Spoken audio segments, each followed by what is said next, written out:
오늘 하나님의 말씀 지난주와 동일한 에베소서 5장 21절에서 24절까지 말씀입니다.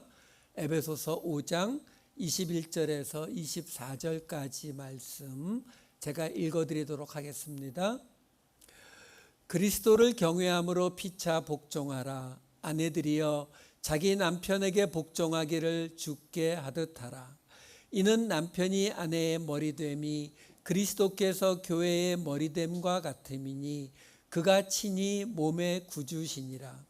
그러나 교회가 그리스도에게 하듯 아내들도 범사에 그 남편에게 복종할지니라. 아멘. 지난주에 우리는 피차 복종하라라고 하는 이 이야기의 제목을 가지고 지금 사도 바울을 통해서 하나님께서 우리에게 주신 이 말씀, 지금 우리는 남편과 아내의 이야기를 하고 있지만 이 뒤에는 부모와 자녀 그리고 종과 주인의 이야기가 따라오거든요. 그러니까 이 모든 이야기는 어디서부터 출발했다고요? 서로 화답하라, 피차 복종하라. 우리 시간으로 따지면 지지난주부터, 그렇죠? 그러니까 그 전에도 사실은 그렇지만 이것이 뚜렷하게 등장하기 시작한 건 서로 화답하라, 피차 복종하라가 나오면서 이것이 개인에 해당되는 이야기가 아니라 공동체에 해당되는 이야기다라는 것이 뚜렷하게 드러나기 시작하면서부터가 이 이야기의 시작이었다는 거죠. 그래서 지난주에 말씀드렸잖아요. 이 이야기는 피차 복종하는 공동체에 관한, 그리스도와 교회에 관한 이야기지 부부관계 상담에 관한 이야기가 아니다라고 말씀을 드렸어요. 그러니까 사실 이 부분을 좀만 더 볼게요. 왜? 이게 가장 중요한 부분이거든요. 사실 우리에게는 이미 어느 정도 알고 있는 그리스도와 교회에 관한 말씀보다 남편과 아내의 문제가 사실은 더 급하죠. 왜? 집에 가면 또 싸워야 되고, 그렇죠? 집에 가면 또 부딪혀야 되니까. 네. 그런데 하나님이 복종하라고 했고 사랑하라고 하는 이런 말씀이 우리에게는 더 급하게 느껴질 수 있지만 그것이 하나님의 말씀을 대하는 우리의 생각을, 우리의 기준을 바꿔버리면 안 된다고요. 그러니까 먼저 그의 나라와 의를 구하라는 말씀처럼 하나님의 이 말씀의 의도가 어디에 있는지 그것을 우리가 찾는 것이 가장 중요하다는 거예요. 그래서 이 말씀이 우리가 지난주에 보았던 5장 17절에 어떻게 나와 있었어요? 주의 뜻이 무엇인가 이해하라. 주의 뜻이 무엇인가 이해하지 못하면 어리석은 자가 된다. 이 이야기를 지금 하고 있는 거라고요. 자, 결국 우리가 이 이야기를 통해서 그 하나하나의 디테일보다 우리가 알아야 되는 것은 이게 피차 복종하라는 이야기다. 그러니까 그리스도와 교회에 관해서 그걸 설명하려고 가장 가까운 모습인 남편과 아내를 예를 들은 것이지 남편과 아내를 설명해 주려고 그리스도와 교회를 예를 들은 게 아니다라는 거예요. 이 우선순위가 잡히지 않으면 안 된다라는 거예요. 그러니까 지금 안 그러면 이게 뭐가 된다고요? 지난주에도 말씀드렸다시피 우리에게 계명이 돼요. 실제로 그러신 적 없어요? 부부싸움 하실 때 입 바깥으로 내든지 안 냈든지 간에 속으로 하나님 말씀에 아내는 남편한테 복종하라고 했는데 왜 내 아내는 나한테 복종을 안 하지? 또 반대로 남편은 그리스도가 교회를 사랑한 것처럼 아내를 사랑하라고 했는데 왜 내 남편은 나를 사랑 안 하지? 이렇게 생각하신 적 없어요? 아니라고요. 그리스도와 교회 어떻게 하라고요? 남편과 아내? 피차 복종이요. 피차 복종. 근데 피차 복종이 안 되잖아요. 그리스도와 교회는 그리스도에게 복종이 되지만 그리스도가 교회에게 복종할 수는 없잖아요. 그러니까 이걸 어떻게 설명한 거라고요? 교회는 그리스도에게 복종하는데 그리스도는 교회를 사랑한다고요. 이렇게 나눠준 거예요. 이해할 수 있게. 그걸 남편과 아내의 예를 들어서 설명을 하니까 남편은 아내를 사랑하고 아내는 남편에게 복종하는 것 같이 그리스도와 교회의 관계가 그렇다. 이걸 설명하는 거지 이걸 거꾸로 적용하면 안 된다고요. 그러니까 이 이야기가 왜 주어졌는지를 우리가 알아야 돼요. 지금 이 이야기가 왜 주어졌어요? 앞에서 빛의 자녀들처럼 살라고, 빛의 열매를 맺으라고. 그래서 그 빛의 열매를 맺는 모습이 어떻게 나왔다고요? 주의 뜻이 무엇인지를 깨닫는 하나님의 지혜를 가지라고. 그래서 그 주의 뜻이 무엇인지를 깨달아서 그들의 모습으로 나타나야 되는 게 뭐라고 한 거냐면 서로 화답하고 피차 복종하라는 이 모습으로 나타나는 이걸 말하고 있는 거거든요. 제가 다른 말씀을 가지고 사도 바울의 다른 말씀을 가지고 보여드릴게요. 우리가 얼마나 이런 말씀들을 우리 기준으로 해석을 해오는지요. 갈라디아서 말씀을 보여드릴게요. 갈라디아서 5장 13절에는 이런 말씀이 나옵니다. 형제들아 너희가 자유를 위하여 부르심을 입었으나 그러나 그 자유로 육체의 기회를 삼지 말고 오직 사랑으로 서로 종노릇하라. 자, 자유에 관한 말씀을 하시는데 여기 뭐라고 나와요? 서로 종노릇하래요. 이게 뭐예요? 피차 복종하라요. 그러니까 같은 이야기를 하고 있는 거예요. 사도 바울이 여기서도. 근데 이게 지금 자유를 위해서 부르심을 입었다 이렇게 나오잖아요. 이게 지금 무슨 자유를 말하고 있는 거예요? 갈라디아서 5장 1절 2절은 이렇게 시작됐어요. 그리스도께서 우리를 자유롭게 하려고 자유를 주셨으니 그러므로 굳건하게 서서 다시는 종의 멍에를 매지 말라. 보라 나 바울은 너희에게 말하노니 너희가 만일 할례를 받으면 그리스도께서 너희에게 아무 유익이 없으리라. 자, 여기서 우리가 짐작할 수 있죠. 사도 바울이 지금 자유를 주셨다라고 하는 그 자유가 무엇으로부터의 자유예요? 할례로 표시되는 율법으로부터의 자유를 말하고 있다고요. 그러니까 그 율법으로부터의 자유를 받았으니까 서로 종노릇하라는 거거든요.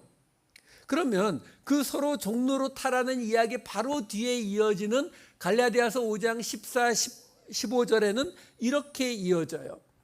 온 율법은 내 이웃 사랑하기를 내 자신같이 하라 하신 한 말씀에서 이루어졌나니 만일 서로 물고 먹으면 피차 멸망할까 조심하라. 자, 바로 앞에서 서로 종노릇하라고 한 이유가 뭐라고 나와요?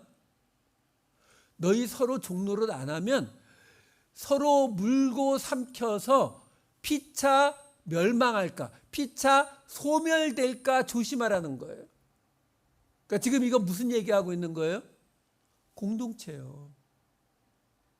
그러니까 사도 바울이요, 할례를 하고 율법을 지키는 그 자체는 이단이니까 그거 하면 큰일 나니까 하나님께서 용납 안 하니까 하면 안 된다 이 말을 하고 있는 게 아니에요. 그게 아니라 너희 그렇게 율법에 얽매여 있게 되면 율법이라고 하는 것이 행위를 나타내고 행위는 비교를 가져오기 때문에 너희가 서로 종노릇하지 못하고 서로 물고 뜯게 돼서 결국 소멸하게 될 거야. 그러니까 서로 종노릇해야 되는 이유가 뭐라고요? 공동체를 지키기 위해서. 이게 하나님의 의도라고요. 자, 갈라디아서 5장 처음부터 지금 15절까지 이런 내용이 나왔어요. 그러면 그 다음에 나오는 우리에게 아주 익숙한 구절들이 있죠. 5장 19절에서 21절에는 뭐가 나와요? 다 읽지 않을게요. 육체의 일해서 음행, 호색, 우상숭배, 주술, 투기, 술취함, 방탕함 쫙 나오잖아요. 그리고 곧장 이어지는 22, 23절에 뭐가 나와요? 그 유명한 성령의 9가지 열매가 쫙 나오잖아요. 자, 앞에 나온 이야기를 봤으면 지금 이 육체의 일로 나오는 나쁜 것들과 9가지 성령의 열매가 여기 왜 나올 거라고 생각하세요? 이거 우리에게 다 지키라고요? 그거 우리 보고 도사되라는 이야기하고 똑같아요. 신선되라는 이야기하고 똑같다고요. 그게 아니에요. 이런 것들을 우리가 피할 거 피하고 지킬 거 지켜가면서 뭘 하라고요? 공동체를 세워나가라고요. 그 얘기하려고 이 이야기를 다 하는 거예요. 이 갈라디아서 5장에는요 이런 구절들이 함께 나왔었거든요. 갈라디아서 5장 5절 그리고 16, 17, 18절 보여드릴게요. 이렇게 나와요. 우리가 성령으로 믿음을 따라 의의 소망을 기다리노니. 16절 너희는 성령을 따라 행하라. 17절 성령은 육체를 거스르나니. 18절 성령의 인도하시는 바가 되면 율법 아래 있지 아니하리라. 그리고 금방 보여드렸던 육체의 일들을 나열하고 성령의 9가지 열매를 나열한 거라고요. 그러면 지금 이 갈라디아서 5장 5절과 16, 17, 18절에서 성령에 대해서 성령으로 믿음을 따라 성령을 따라 행하고 성령은 육체를 거스르고 성령의 인도하시 이 이야기들이 무엇을 위해서 주어진 거라고요? 싸우지 말라고요. 이 설명을 드리면은요 대부분의 분들이 허무해해요. 왜요? 성령 이야기가 이렇게 나왔잖아요. 성령의 믿음을 따라가라 그러고 성령을 따라 행하라 그러고 성령의 인도하심이 있고 이러면 뭐가 나와야 돼요? 안진뱅이가 일어나고 장님이 눈을 뜨고 그렇죠? 한 번 설교했더니 3,000명이 모이고 불같은 성령이 보이고 금가루가 떨어지고 이게 나와야 되는데 그 성령의 이야기를 잔뜩 하고서 나오는 이야기가 싸우지 마라. 서로 종노릇해라. 이게 그 목적이다 그러면 허무해요. 예? 겨우요? 왜? 우리는 우리 생각으로 얼마든지 그걸 이룰 수 있다라고 보거든요. 그 성령까지 안 오셔도 성령님 당신은 바쁘시니까 지금 내가 있는 이 큰 문제 이건 내가 해결이 안 돼요. 이거 해주시고 이런 소소한 일들은 제가 해결할게요. 아니요. 왜 사도 지금 갈라디아서 5장 한 장 전체를 쓰고 있는 거예요? 왜? 하나님의 공동체의 목숨은 여기 달려 있어요. 그래서 그러는 거예요. 하나 더 보여드릴게요. 빌립보서 말씀 보여드릴게요. 빌립보서 2장 5절에서 11절 보면 여러분들이 잘 아시는 말씀이에요. 읽지 않을게요.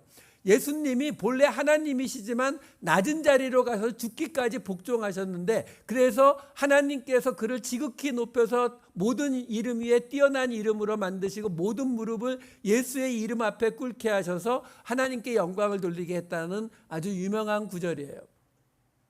근데 이 구절을 우리가 볼 때에 우리는 어디에 집중하냐면 예수님이 이렇게 하나님이신데 낮은 자리로 오셨대. 우리를 위해서 돌아가셨대. 이것만 봐요. 모든 세상의 모든 무릎을 예수님 앞에 무릎 꿇렸다는 이야기는 우리는 별 관심이 없어요. 왜요? 예수님 하나님이시니까 그냥 본래 자리 찾아간 거지 뭐 이렇게 생각해 버린다고요. 근데 사도 바울이 이 빌립보서에서 5절부터 11절까지 이렇게 길게 이 이야기를 왜 했겠느냐라는 거예요. 이 바로 앞에 무슨 얘기가 들어가 있었냐면 빌립보서 2장 2절부터 4절에는 이런 말씀이 있었어요. 2장 2절부터 4절. 마음을 같이하여 같은 사랑을 가지고 뜻을 합하며 한 마음을 품어 아무 일에든지 다툼이나 허영으로 하지 말고 오직 겸손한 마음으로 각각 자기보다 남을 낮게 여기고 각각 자기 일을 돌볼 뿐더러 또한 각각 다른 사람들의 일을 돌보아 나의 기쁨을 충만하게 하라. 뭐 하라는 거예요? 피차 복종하라고요. 서로 종노릇하라고요. 그러니까 다투지 말고 한 마음으로 겸손한 마음으로 자기 일만 하는 게 아니라 다른 사람들의 일까지 다 하라고 해서 바울을 기쁘게 해달라고요. 그리고 나서 왜 금방 우리가 보았던 5절부터 11절까지 이어지는 예수님에 관한 이야기를 왜 했을까요? 이 말을 했는데 2절부터 4절까지의 이 말을 했는데 사람들이 그렇게 해요, 안 해요? 서로 종노릇하고 서로 복종하고 그 일을 해요, 안 해요? 안 하려고 하거든요. 왜? 아시잖아요. 세상에서는 낮은 자리로 내려가면 어떻게 돼요? 못 올라와요. 다시는. 그러니까 사람들이 낮은 자리로 안 내려가려고 그러죠. 약점 안 잡히려고 그러죠. 자기가 잡은 거 안 내놓으려고 그러죠. 그러니까 이야기한 거예요. 뭐라고요? 야, 근데 너희 예수님 믿잖아, 우리. 근데 예수님이 그렇게 낮은 자리로 내려가니까, 그러니까 하나님이 나중에 예수님을 지극히 높이시잖아. 그러니까 너희도 하나님께서 너희를 높이실 거니까 제발 좀 내려가. 지난주에 휘포타소가 뭐라고요? 자기를 낮은 곳에 놓는 거라 그랬잖아요. 순종한다는 게, 복종한다는 게요. 그래서 나온 게 5절부터 11절 말씀이지 예수님에 대해서 무슨 설명을 하려고 나온 말씀이 아니라고요. 예수님이 그러셨듯이 너희도 그렇게 내려가면 하나님께서 높이실 거야. 이걸 설명해 주는 거예요. 그러니까 제발 다투지 말고 겸손한 마음으로 자기보다 남을 낮게 여기고 서로를 도우면서 지내. 왜? 그래야 하나님의 공동체가 서니까. 그래서 이거를 빌립보서 2장 12절에서 15절에 이렇게 요약을 해줘요. 그러므로 나의 사랑하는 자들아, 너희가 나 있을 때뿐 아니라 더욱 지금 나 없을 때에도 항상 복종하여 두렵고 떨림으로 너희 구원을 이루라. 너희 안에서 행하시는 이는 하나님이시니 자기의 기쁘신 뜻을 위하여 너희에게 소원을 두고 행하게 하시나니 모든 일을 원망과 시비가 없이 하라. 이는 너희가 흠이 없고 순전하여 어그러지고 거스르는 세대 가운데서 하나님의 흠없는 자녀로 세상에서 그들 가운데 빛들로 나타내며, 요 하면 그대로 좀 보여주세요. 여기 지금 나오는 구절들을 보세요. 복종하고 하나님의 기쁘신 뜻을 위하여 원망과 시비가 없이 빛으로 나타나고 빛의 자녀로 나타나고, 지금 에베소서에서 나왔던 이야기들 다 반복되잖아요. 그러니까 지금 이 빌립보서 2장도 지금 무슨 이야기하고 있는 거라고요? 하나님의 공동체를 살리기 위해서 피차 복종하라고요. 서로 종노릇하라고요. 그 얘기하고 있는 거예요. 왜? 이게 이렇게 중요하다고요. 왜? 이게 아니면 공동체가 무너지니까. 이스라엘이 무너진 게 이것 때문에 무너졌잖아요. 그러니까 사도 바울이 이토록 강조하는 거예요. 그럼 바울만 강조해요? 베드로전서도 하나 보여드릴게요. 베드로전서 5장 8절에서 9절에는 아주 유명한 구절이 있습니다. 근신하라 깨어라 너희 대적 마귀가 우는 사자같이 두루다니며 삼킬 자를 찾나니 너희는 믿음을 굳건하게 하여 그를 대적하라. 이는 세상에 있는 너희 형제들도 동일한 고난을 당하는 줄을 알미라. 마귀하고 싸워야 된대요. 믿음을 굳건하게 해서 믿음의 싸움, 마귀를 대적하라고 나오잖아요. 이건 이제 진짜 성령이 개입하시는 영적 싸움의 모습이잖아요. 그렇죠? 아니요. 이 베드로전서 5장 시작은 이렇게 시작이 됩니다. 5장 1절에서 3절이 이래요. 너희 중 장로들에게 권하노니 나는 함께 장로된 자요 그리스도의 고난의 증인이요 나타날 영광에 참여할 자니라. 너희 중에 있는 하나님의 양무리를 치되 억지로 하지 말고 하나님의 뜻을 따라 자원함으로 하며 더러운 이득을 위하여 하지 말고 기꺼이 하며 맡은 자들에게 주장하는 자세를 하지 말고 양무리의 본이 되라. 한마디로 말하면 장로들에게 뭐라고 말하는 거냐면은 나쁜 거 억지로 하지 말고 더러운 이득을 위해 하지 말고 주장하는 자세 하지 말고 좋은 거 자원함으로 하고 기꺼이 하고 본이 되라고 이 말을 하고요. 그리고 이어지는 5절에서는 이렇게 말해요. 젊은 자들아 이와 같이 장로들에게 순종하고 다 서로 겸손으로 허리를 동이라. 겸손으로 함께 묶어라라는 뜻이에요. 하나님은 교만한 자를 대적하시되 겸손한 자들에게는 은혜를 주십니다. 자, 이게 무슨 말이냐면 사도 베드로가 지금 이 베드로전서를 보내서 뭐라고 이야기하냐면, 야, 나도 장로인데 너희 교회의 장로들 너희들 억지로 하지 말고, 아까 쭉 나왔었죠. 주장하지 말고 고집 부리지 말고, 그리고 자원하는 마음으로 본이 되게 해라. 복잡하게 이야기했어요. 그리고 젊은 사람들에게는 뭐라고 말하냐면 너희는 장로들에게 순종해라. 둘이 다르잖아요. 그렇죠? 근데 그 둘을 묶어서 뭐라고 말해요? 서로 겸손으로 끈으로 묶으라고요. 그러니까 서로 겸손하라는 말이에요. 이게 뭐하고 똑같아요? 지금 우리가 보고 있는 이 에베소서에서 피차 복종하라라고 말을 했는데 각자의 위치에 따라서 한쪽은 복종하고 한쪽은 사랑하라고 나오잖아요. 그것처럼 지금 이 베드로전서에서도 똑같이 뭐라고 말하고 있는 거냐면, 왜? 서로 겸손해야 되는데 이게 힘든 게 누구예요? 젊은 사람이 아니죠. 젊은 사람이 순종하는 거, 복종하는 거, 휘포타소는 쉽다니까요. 근데 높은 자리에 있는 장로들이 힘들죠. 그러니까 그 장로들에게는 세세하게 얘기한 거예요. 하지만 그 전체가 한마디로 묶으면 뭐라고요? 서로 겸손해라, 피차 복종해라, 서로 종노릇해라. 이거를 지금 둘로 나누어서 지금 설명해 주고 있는 거라고요. 그게 뭐라고요? 아까 보았던 마귀를 대적하는 거라고요. 그게요. 그게 믿음의 싸움이라고요.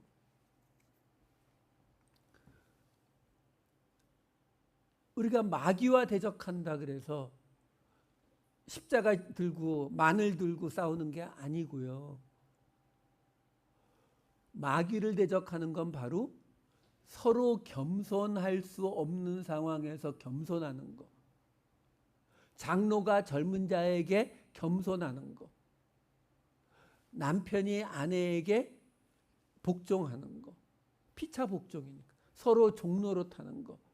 이게 마귀를 대적해서 싸우는 거라니까요. 제가 이 설명을 드리는 이유가 뭐냐면, 지금 우리가 지금 에베소서 5장 뒷부분을 보고 있잖아요. 이게 지금 남편과 아내에 대한 이야기라 그랬죠. 이 이야기가 끝나면 에베소서 6장으로 넘어가면서 부모와 자녀에 관한 이야기가 나오고, 그 바로 밑에 종과 주인에 관한 이야기가 이어져요. 그 종과 주인에 관한 이야기가 에베소서 6장 9절에서 끝나요. 그럼 6장 9절에서 그게 끝나고 나면 곧장 이어지는 에베소서 6장 10절 11절이 이렇게 이어집니다. 에베소서 6장 10절 11절 이렇게 나와요.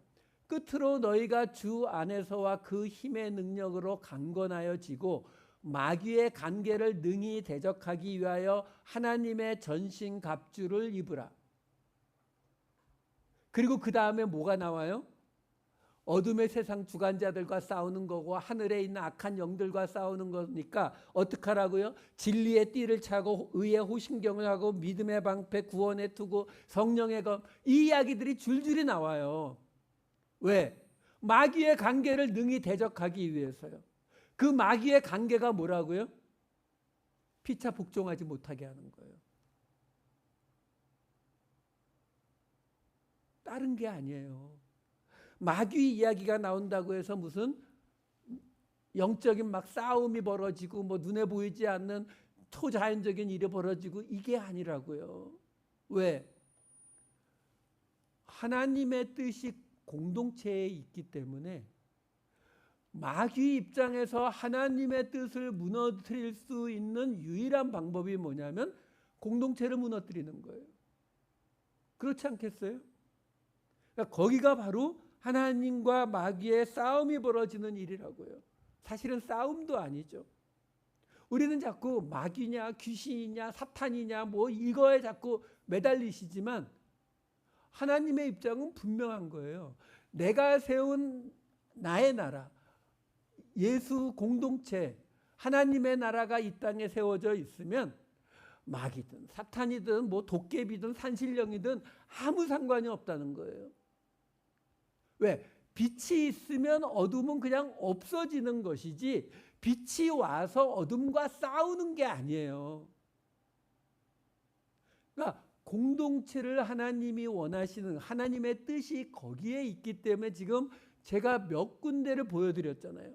성경 말씀 안에서도 사도 바울도 사도 베드로도 이렇게까지 이걸 주장하고 있다고요. 제발 싸우지 말라. 그게 바로 마귀를 대적하는 것이다. 자, 이제 오늘 본문으로 가보자고요. 오늘 본문 5장 22절부터 24절을 보여드릴게요.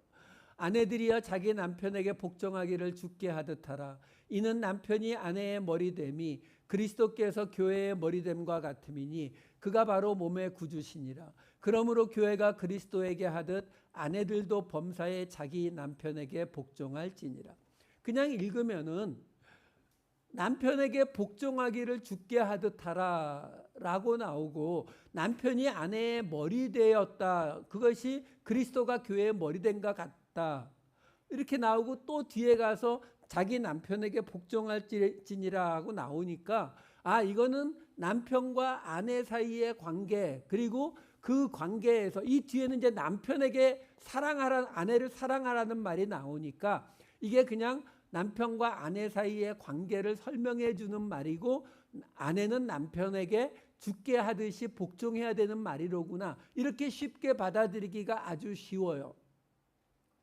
그런데 우리가 하나 아셔야 되는 게 뭐냐면 지금 중간에 23절을 보시게 되면 거기에 뭐라고 나오냐면 남편이 아내의 머리됨이 그리스도께서 교회의 머리됨과 같음이니 이렇게 나오거든요.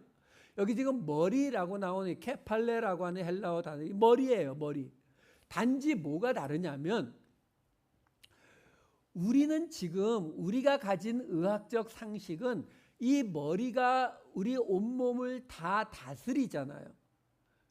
지식도 여기 있고 기억도 여기 있고 신경도 다 여기 있고 여기서 모든 게 가잖아요. 그렇죠? 하지만 이 당시 사람들은 그렇게 생각 안 했어요.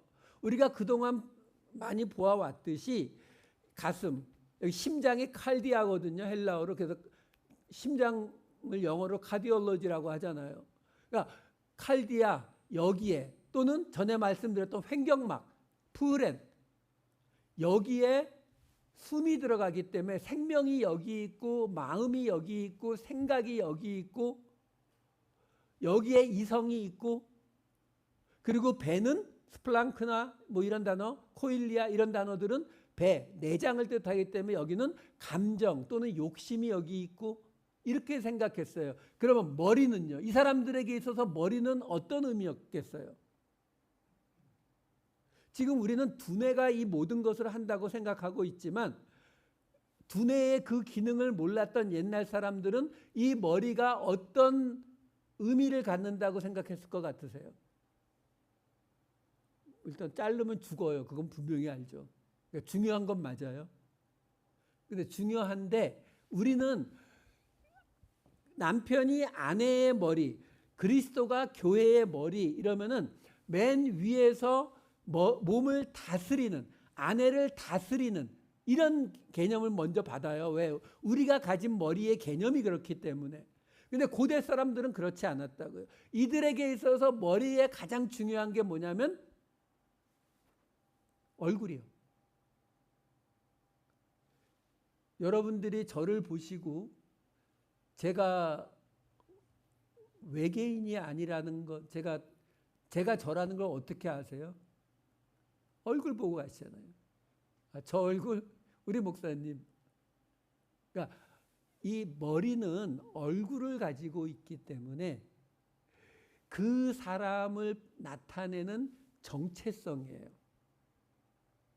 그러니까 무슨 말이냐면 이 머리의 개념을 가지시게 되면 그리스도께서 교회의 머리 된다. 이게 무슨 말이냐면 그리스도가 교회의 한마디로 대표. 교회를 나타내는 게 그리스도라고요. 그러니까 교회에 그리스도가 없다? 그러면 아무리 큰 건물과 뭐 멋진 찬양과 설교와 모든 게 있어도 그건 교회가 아닌 거예요. 왜냐하면 정체성 자체가 머리이기 때문에. 자, 이 머리에 관한 이야기를 좀 제가 설명을 해드릴게요. 고린도전서 11장 3절에 가면 이런 구절이 있어요. 그러나 나는 너희가 알기를 원하노니 각 남자의 머리는 그리스도요 여자의 머리는 남자요 그리스도의 머리는 하나님이시라. 뭔가 알듯한데 아리송해요. 이게요 조금 이상한 게 뭐냐면 우리가 가진 아까 말씀드린 대로 머리 그러면은 맨 위에서 가장 중요한 위치에서 몸을 다스리는 곳이 머리 이렇게 생각을 하기 때문에 그러면 어떻게 나와야 돼요? 여자의 머리는 남자, 남자의 머리는 그리스도, 그리스도의 머리는 하나님 이렇게 나오면 딱 맞죠. 이 설명이 돼요. 왜? 하나님을 우리가 못 보잖아요. 근데 하나님이 이 세상에 나타난 모습이 그리스도고 그리스도가 이 세상에 나타난 모습이 남자, 남자가 이 세상에 나타난 모습이 여자. 이렇게 되는 거예요. 우리가 머리라고 하는 것을 다스리는 위치, 뭐 지도자, 가장 높은 뭐 이런 개념으로 받게 되면요. 근데 그렇게 된다면 여기서 사도 바울이 어떻게 설명해야 맞아요? 이런 순서로 가든지 이런 순서로 가든지 여자의 머리는 남자, 남자의 머리는 그리스도, 그리스도의 머리는 하나님 이렇게 설명을 하든지 하나님은 그러니까 그리스도는 하나님의 머리, 그러니까 그리스도는 하나님의 머리 말이 이상해지네. 하나님은 그리스도의 머리 그리고 그리스도는 남자의 머리 그리고 남자는 여자의 머리. 그러니까 이렇게 설명을 하든지 내려가는 설명을 하든지 이 순서가 돼야 되잖아요.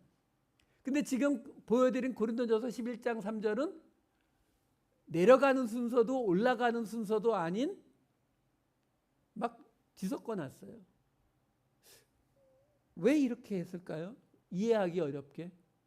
잠깐 그거를 홀드하고서 고린도전서 11장 7절을 보여드릴게요. 여기에도 이상한 구절이 나옵니다. 남자는 하나님의 형상과 영광이니 그 머리를 마땅히 가리지 않거니와 여자는 남자의 영광이니라.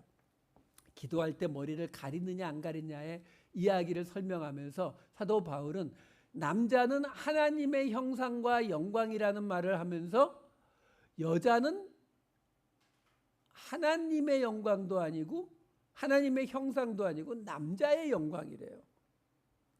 이건 또 무슨 이야기일까요? 이런 구절들을 보게 되면은 역시 하나님이 남자를 중요시하고 여자는 세컨더리로 그냥 이렇게 부록으로 주신 거 맞는 것 같아. 뭐 이런 생각이 들게 돼요. 근데 바로 이어지는 8절과 9절을 보면 이렇게 나와요.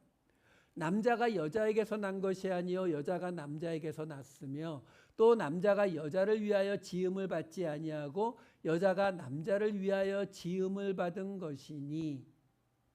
이거 무슨 얘기죠? 창조 이야기잖아요.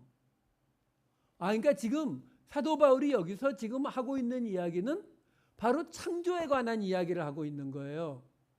그러니까 금방 보았던 7절 말씀에 남자는 하나님의 형상과 영광, 여자는 남자의 영광이라는 이 말이 창조의 이야기를 가지고 하고 있는 거라고요. 그러면 이 11장 7절 말씀과 창세기 1장 26절을 같이 보시면은 이렇게 나와요.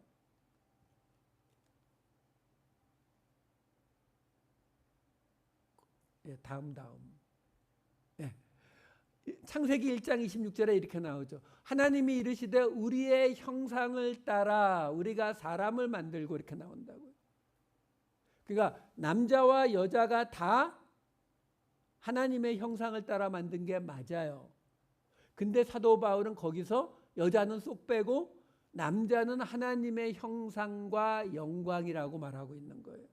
그리고 여자는 남자의 영광이라고 지금 말하고 있는 거거든요. 왜 이런 이야기가 나오느냐?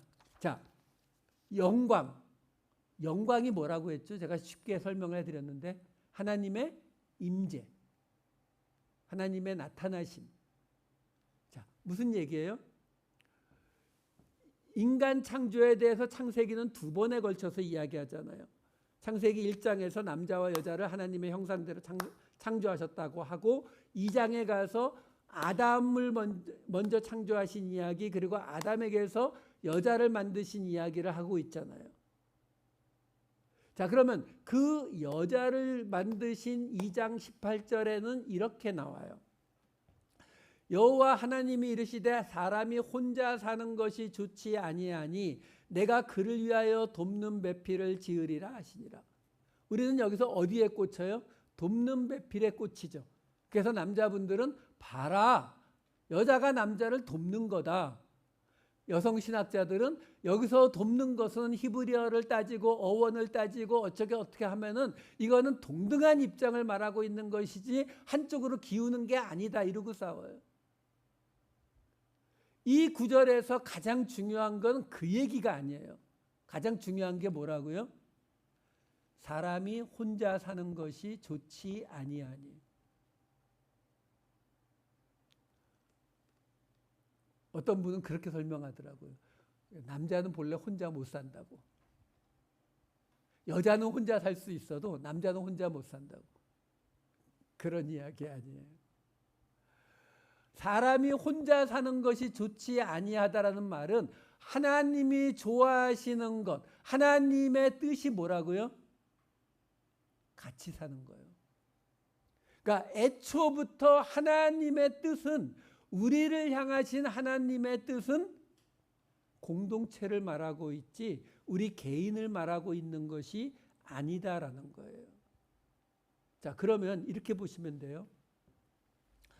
하나님이 맨 처음에 아담을 창조하셨잖아요. 자기의 형상대로 창조하셨어요. 근데 그게 어떻게 남자는 하나님의 형상과 영광이라는 말이 돼요?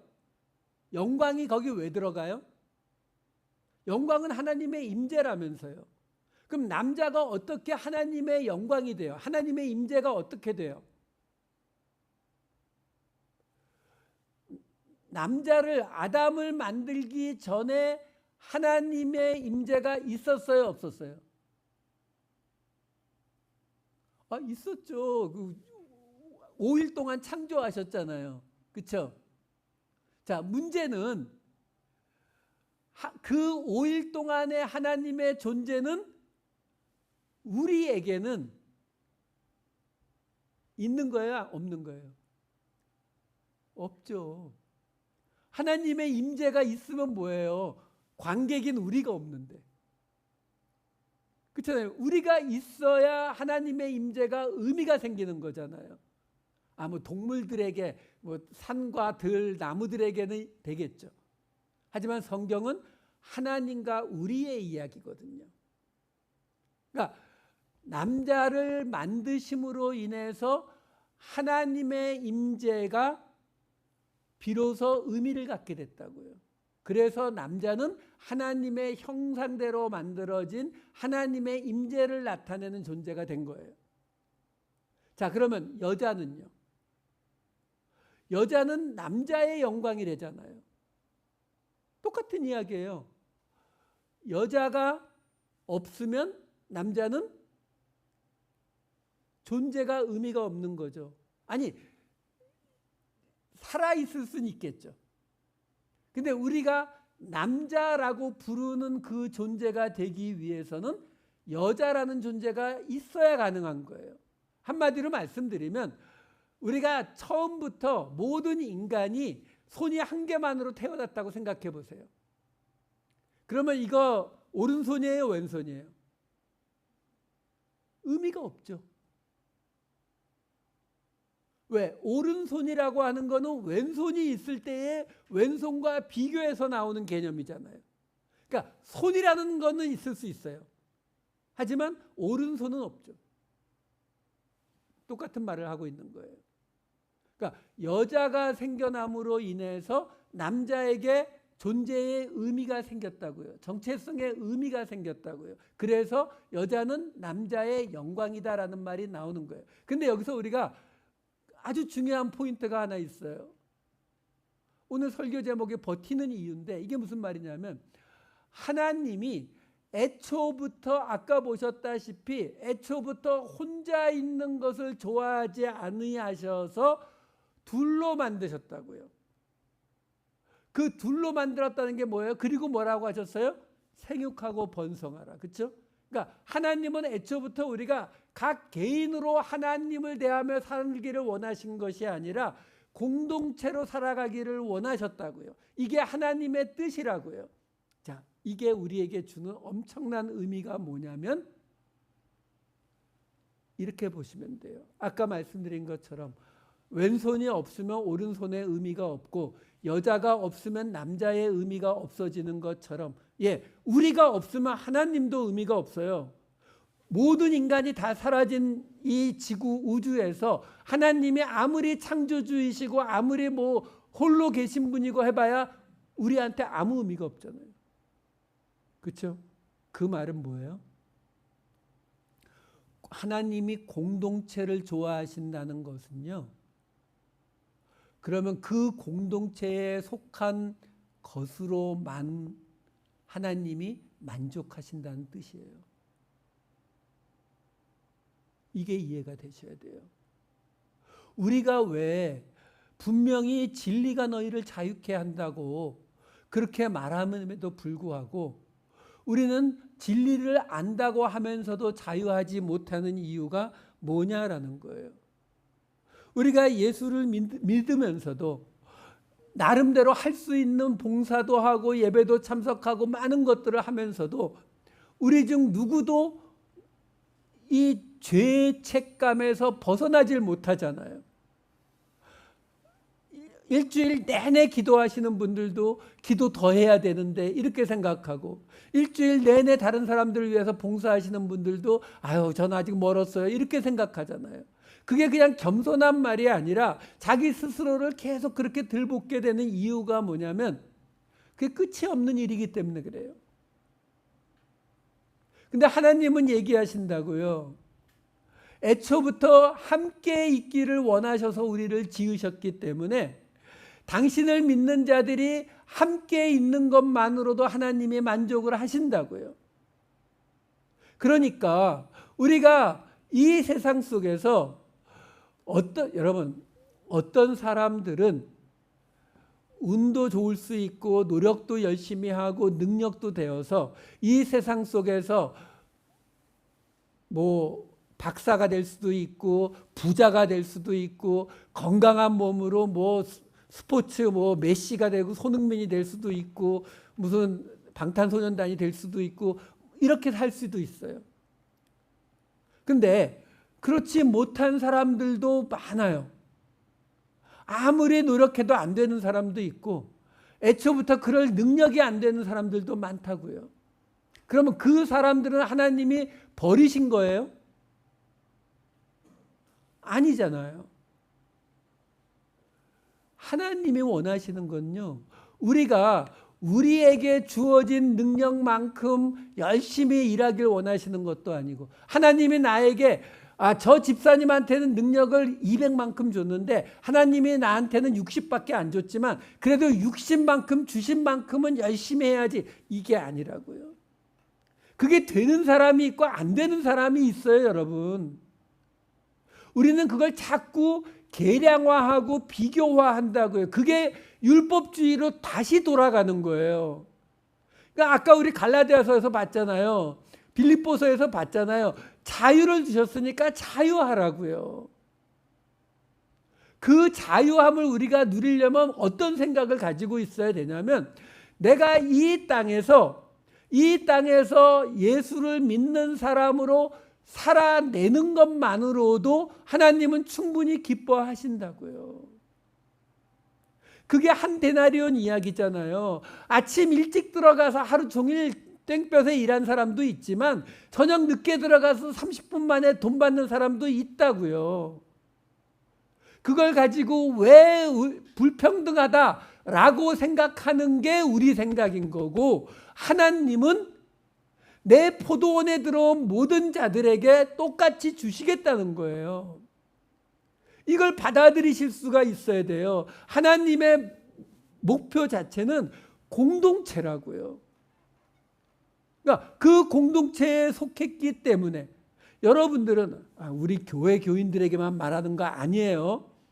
이 땅에 있는 모든 예수 그리스도를 구주로 믿는 모든 사람들은요, 그 예수 공동체에 속해 있기 때문에, 아니 사도 바울이 수도 없이 설명하잖아요. 너희는 그 몸의 지체들이라고요. 그럼 그 지체 중에는 머리도 있고 눈도 있고 코도 있고 손도 있고 중요한 역할을 맡은 부분도 있지만, 우리가 알다시피 별로 필요 없어 보이는 부분, 그렇죠? 돈만 있으면 가서 성형외과 가서 잘라내버리고 싶은 부분, 이런 부분들 있거든요. 그럼에도 불구하고 다 그 몸의 지체라고요. 그 모든 몸을 그리스도가 머리가 돼서 그리스도가 그들 전체를 대표해 주시고 계시는 거라고요. 그러니까 아까 보았던 고린도전서 11장 3절의 말씀은 남자의 머리 그리스도, 여자의 머리 남자, 그리스도의 머리는 하나님이라는 이 말씀은 바로 그 정체성이 대표가 남자는 그리스도, 여자는 남자, 그리스도는 하나님을 나타내는 대표성을 보여주고 있는 이야기다라고 설명을 하는 거예요. 자, 그런데 그래도 왜 이렇게 순서를 뒤죽박죽으로 섞어놨을까? 읽는 사람이 이해하기 힘들게 하려고 그랬을까? 아니겠죠. 자, 그러면 이 이야기는 이렇게 보셔야 돼요. 뭐냐면 지금요, 남자의 머리는 그리스도, 여자의 머리는 남자, 그리스도의 머리는 하나님. 근데 아까 우리가 보았던 거에 보면 뭐라고 나왔었어요? 아까 보았던 이 고린도전서 이 밑에 있었던 아까 7절과 8절, 9절 그거 설명해 드릴 때 설명해 드렸잖아요. 하나님이 누구를 만드셨다고요? 남자요. 그래서 남자는 뭐라고요? 하나님의 형상과 영광이라고요. 그리고 이 여자는 남자의 영광이라고 설명했잖아요. 그럼 그 이야기를 가져오면은 어떻게 돼야 맞아요? 지금 등장한 게요, 여자의 머리는 남자, 맞아요. 그 다음에 남자의 머리는 뭐가 나와야 돼요? 하나님이요. 아까 나온 이야기 그거잖아요. 아까 창조 이야기에서 그리스도 등장 안 했잖아요. 그러니까 남자는 하나님의 형상과 영광이라고 했지, 남자는 그리스도의 형상과 영광이라고 안 했단 말이에요. 그러니까 지금 이 고린도전서 11장 3절은 뭐가 끼어 들어가 있는 거냐면 여자, 남자, 하나님, 요 세트인데 요 남자와 하나님 사이에 그리스도가 들어가 있는 거예요. 그래서 늘어난 거라고요, 지금. 자, 문제가 뭐냐면, 그러면 여자의 머리는 남자, 남자의 머리는 하나님 이렇게 가면 아무 문제가 없는데, 남자의 머리는 그리스도가 되고 그리스도의 머리는 하나님이라고 해서 그리스도가 중간에 꼈어요. 자, 그러면 이 그리스도와 하나님의 관계, 그리스도의 머리는 하나님이다 라는 이거는 우리가 이해하기가 어렵지가 않아요. 왜? 그리스도와 하나님은 본래 한 분이시고, 그리고 예수님도 당신이 하나님과 같다라고 하는 것을 수도 없이 이야기해 주셨거든요. 마태복음 10장, 요한복음 12장, 14장에 보시게 되면 안 읽을게요. 여기 보면 나를 영접하는 자는 보내신 이를 영접하는 것, 나를 보는 자는 보내신 이를 보는 것, 뭐 이렇게 나온다고요. 그러니까 이건 이해하기가 어렵잖아요. 자, 지금 보세요. 여자, 남자, 그리스도, 하나님 요 단계에서 하나님과 그리스도의 단계는 이해하기가 어렵지 않다고요. 근데 그리스도와 남자의 관계는 남자의 머리가 그리스도라는 구절은 없어요. 여기만 나온다고요. 그러니까 이거는 창세기의 말씀을 가지고 와도 해결이 안 돼요. 그러면 이 부분을 우리가 어떻게 설명할 것이냐라는 거예요. 자, 근데 아까 우리가 보았던 고린도전서 11장 7절을 다시 보면 남자는 하나님의 형상과 영광이니 이렇게 나오잖아요. 하나님의 형상과 영광. 그 하나님의 형상과 영광에 대해서 고린도후서 4장 4절과 6절에 이렇게 나와요. 여기 보시게 되면 그리스도의 영광의 복음의 광채가 비치지 못하게 함이니 그리스도는 하나님의 형상이니라. 6절에서는 어두운 데에 빛이 비치라 말씀하셨던 하나님께서 예수 그리스도의 얼굴에 있는 하나님의 영광을 아는 빛을 우리 마음에 비추셨느니라. 히브리서에 아주 잘 나와요. 1장 3절. 이는 그리스도는 하나님의 영광의 광채시여 본체의 형상이시라.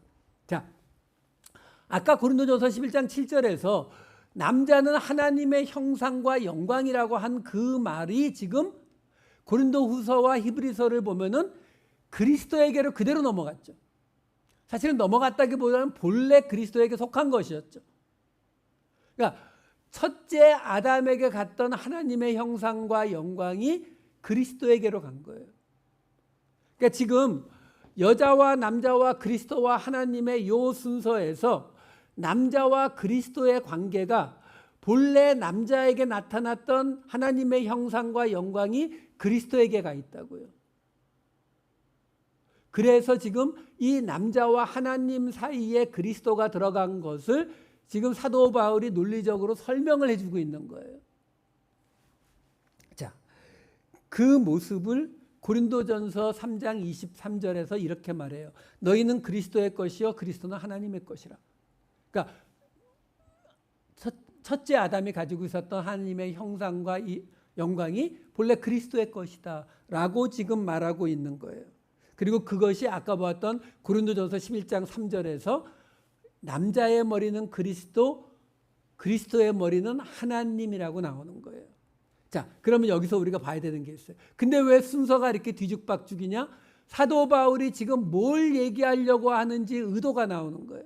다시 말해서 여자, 남자, 본래 여자, 남자 하나님이어야 되는데 여자, 남자, 그리스도 하나님으로 늘렸단 말이에요. 그 늘려놓고서 이 남자, 그리스도 하나님 요 관계를 둘로 나누어서 남자의 머리는 그리스도, 그리스도의 머리는 하나님 양쪽으로 쫙 뽑은 다음에 가운데에 여자의 머리는 남자 이걸 집어넣은 거예요.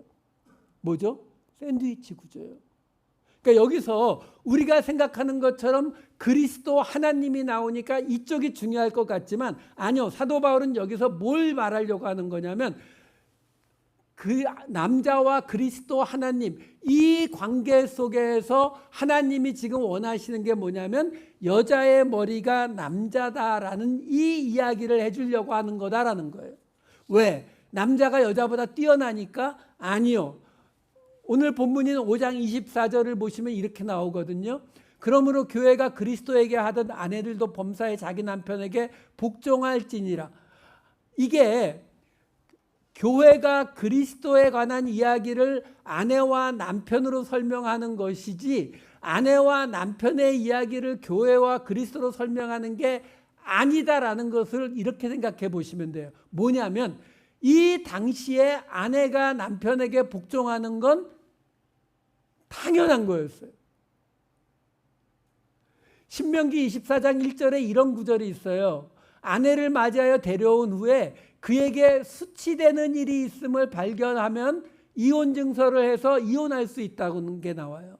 여기 나오는 수치되는 일이 뭐냐라는 것이 논란이 되었는데 예수님 오시기 직전에 있었던 그 당시 랍비들이 주장했던 게 샴마이라고 하는 샴마이 학파는 뭘 주장했냐면 성적인 죄가 아니고서는 여기에 해당되지 않는다. 그러니까 간음을 했거나 성적인 죄가 아니면 이혼할 수 없다라고 말을 했어요.